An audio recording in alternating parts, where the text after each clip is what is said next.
La parole n'est pas révélée dans la tête, c'est dans le cœur. Vous savez, pour beaucoup de respect, on fait beaucoup de politesse. Mais s'il fallait vous parler directement, il y a des gens qui ne sont pas encore convertis. Cet homme est venu me voir, pasteur, en ta présence. J'étais renversé.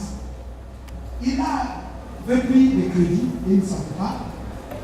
Et il ne payait pas sa vie parce qu'il ne savait pas. Il est venu avec son bulletin de salaire. Est-ce qu'il était obligé? Il dit, voici ce que je gagne. Même scolastique, je ne sais même pas si elle sait. Hein? Donc je sais que beaucoup parmi les autres, même montrer leur bulletin de salaire à la femme, c'est un problème.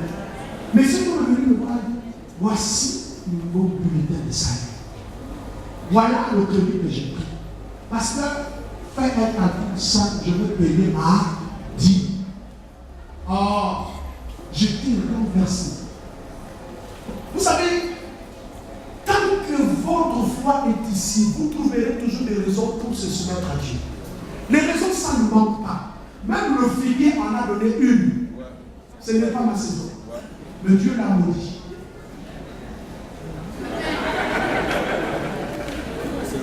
La foi n'est pas intellectuelle. Vous comprenez ce que je veux dire? Sinon, Albert Schweitzer était un théologien. Mais il a fini par dire que Jésus-Christ, je ne peux pas dire ce qu'il a dit. La foi intellectuelle ne peut vous amener nulle part. Je ne parle pas de la foi intellectuelle non parce qu'on a des diplômes. Non.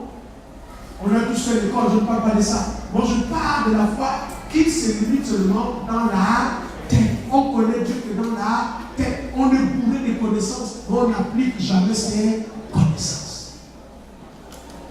Quand il a fini, j'ai dit, Seigneur, comment est-ce qu'on peut faire des choses comme ça? Et puis après, je vais vérifier, j'ai vu que le roi même a payé sa vie. J'ai dit, Seigneur, que ce temps soit béni. Un mois, même un mois, elle a appelé admis au stage. J'ai dit quoi? Toi, si tu es admis au stage, je vais dire que ce sont tes efforts intellectuels.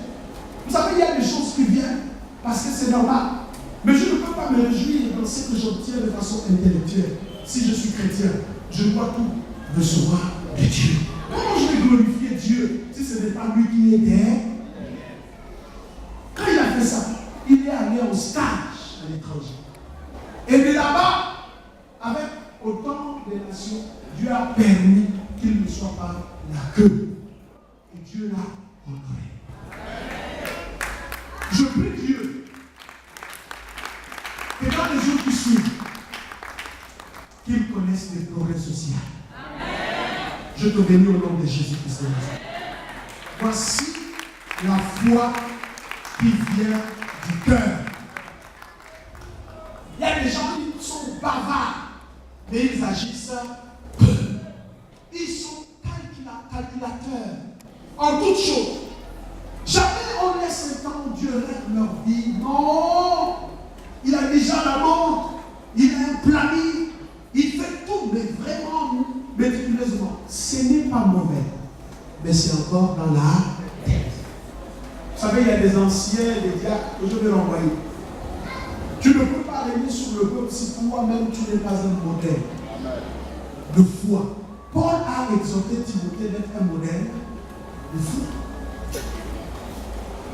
Dis à ce qui est à côté de toi, tout ça aussi c'est important. Ma foi doit connaître des progrès. Alléluia. Alléluia. Alléluia. La foi vient renforcer, rendir votre vocation. Je vais peut-être me limiter là parce que ouvrons ensemble.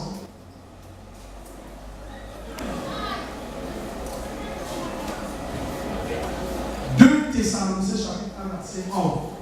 Il y a beaucoup de choses avec la foi, nous allons continuer. Maintenant, je veux faire un lien en parlant de la vocation, de la foi dans notre vocation. Est-ce que quelqu'un peut? C'est pourquoi aussi nous prions continuellement pour vous. prions continuellement pour vous. Afin que notre Dieu vous juge digne de la vocation. Afin que notre Dieu vous juge comment? Digne de la vocation. Aïe, aïe, aïe, aïe, aïe. Regardez, oui, je vais continuer. Et qu'il accomplisse par sa puissance. Qu'il accomplisse par sa puissance. Tous les desseins bienveillants. Tous les desseins bienveillants de sa bonté. De sa bonté. Et l'œuvre de votre foi. Est-ce que vous avez compris ce texte-là? Lèvons-nous un instant. Alléluia. Donnez le micro ici, on va lire dans une autre version. Écoutez ça. Parce que je vais parler maintenant de la place de la foi dans notre vocation. Et nous allons faire un peu de la théologie biblique. La théologie biblique, j'explique, c'est simplement la logique d'une étude biblique autour d'un personnage biblique suscitant des vérités doctrinales. Alléluia. Alléluia. On aura plus qu'il y a une bonne relation. Donc on va faire un peu de la théologie biblique tout à l'heure. Oui, tu peux lire dans cette version. Dans cette attente, nous prions constamment pour vous. Nous prions constamment pour vous. Afin que Dieu vous rende digne de sa Afin vocation. que Dieu vous rende digne de sa vocation. De sa vocation. Dites avec moi, digne de sa vocation. Digne de sa vocation. Est-ce que quelqu'un peut dire digne de sa vocation? Non, je ne vous entends pas, s'il vous plaît. Est-ce qu'on peut le dire plus fort? Digne de sa vocation. Il a compris de lui vocation. Vocation. Dis à celui de toi, tu as une vocation. C'est Dieu qui nous adresse une vocation. Mais nous devons y répondre par la foi. Et nous devons être dignes. Regardez, Monsieur Boutaba. Vous voyez Monsieur Boutaba, bien habillé. Vous avez Madame Boutaba. C'est un miracle. Elle que ce soit vraiment côté de cela. Je sens que c'est la rentrée ecclésiastique. Vous voyez? Alors, cette femme a été destinée à M. Boutaba, c'est Dieu qui lui donne. Mais je peux poser la question, est-ce que M. Boutaba est digne de cette femme?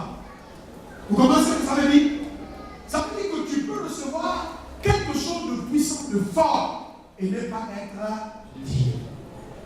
Ça veut dire que c'est ça que nous devrons voir pour marcher de la façon digne de la vocation qui nous a été adressée. Ça commence d'abord par notre foi. Saoul avait la vocation de diriger le peuple, mais il n'en était pas digne. Vous avez été choisi par Dieu. Est-ce que vous en êtes digne de cette vocation?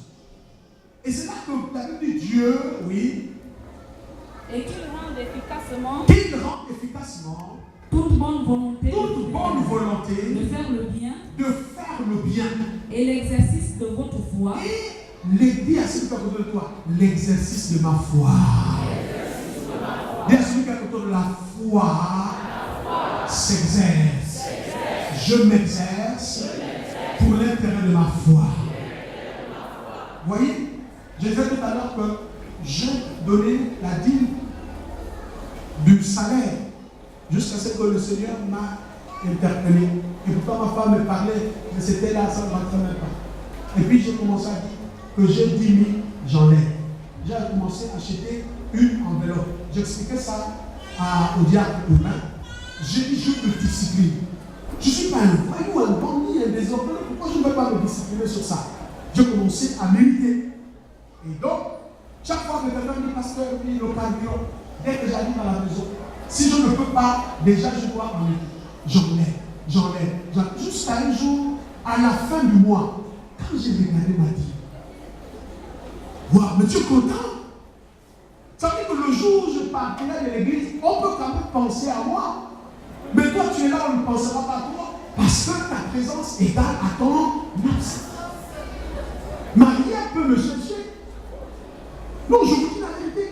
Parce qu'à la fin, quand tu ramasses tout ça là, et pourtant quand tu regardes ce que tu gagnes, ça, c'est insignifiant. Mais quand tu vois du premier comment dirais-je, janvier, au 31 janvier, tu vas petit à petit, quand tu ramasses.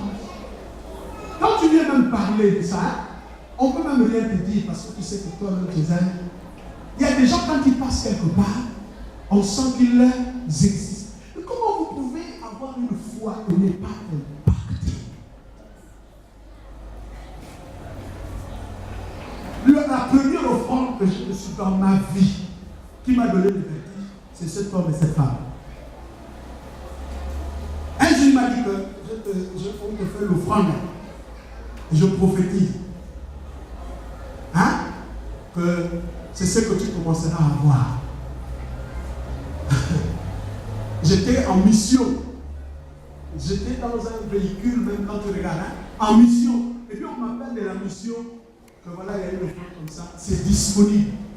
Ah, même le jour là, il restait là. J'ai dit, je vais encore faire quoi ici? Travaillons vite là.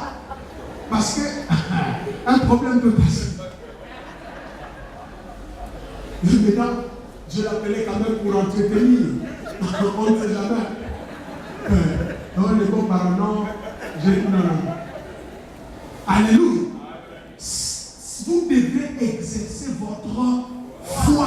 Si tu n'as jamais donné 1 million à Dieu, commence par donner des petits montants, monte, jusqu'à ce que tu parviennes à ce montant-là.